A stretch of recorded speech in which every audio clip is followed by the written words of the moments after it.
Have you ever known that you needed something, you just didn't know exactly what it was? Maybe you've been looking for a gift and you didn't know what that was going to be. You just knew that you needed to go shop around a little bit, and you'd know it when you see it.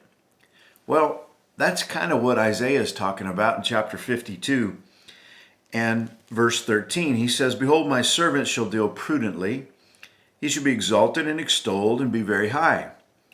As many were astonished at thee.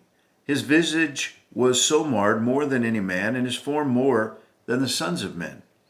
So shall he sprinkle many nations. The kings shall shut their mouths at him, for that which had not been told them shall they see, and that which they had not heard shall they consider."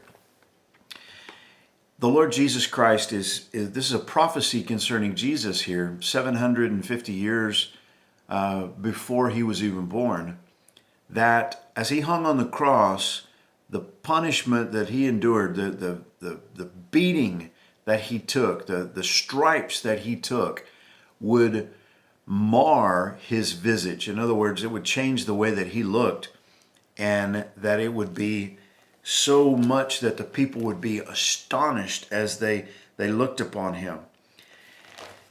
And then it says that he's going to sprinkle many nations. Well, I think Hebrews lets us in on that. It says in verse 13 of chapter 9, "For if the blood of bulls and of goats and the ashes of an heifer sprinkling the unclean sanctifieth to the purifying of the flesh, how much more shall the blood of Christ, who through the eternal Spirit offered himself without spot to God, purge your conscience from dead works to serve the living God?"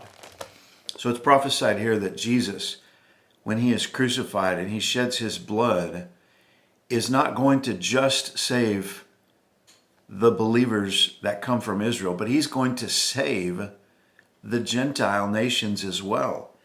It says he's going to sprinkle many nations. The kings shall shut their mouths at him.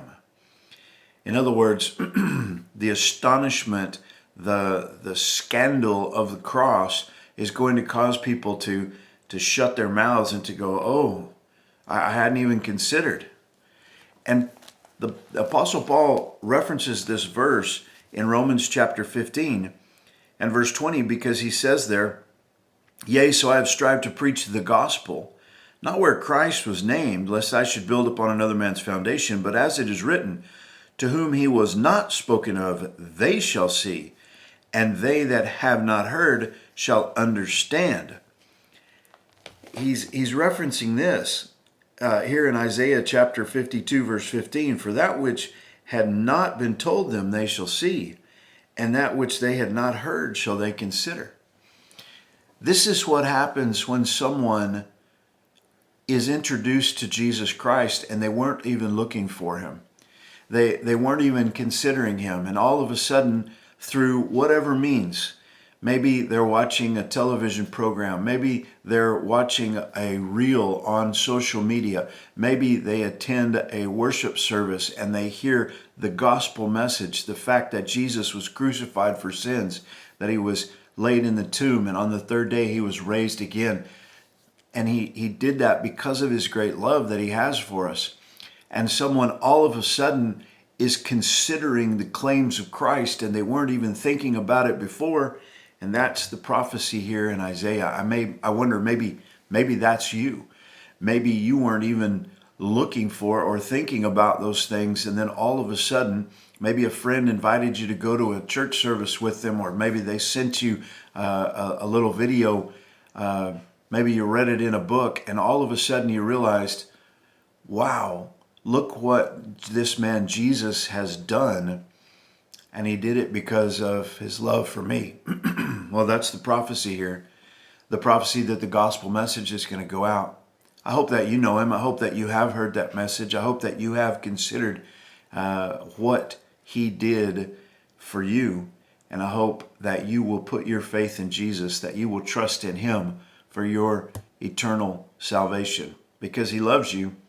And that's why he came, was to accomplish that salvation. He allowed himself to go to the cross for you and for me.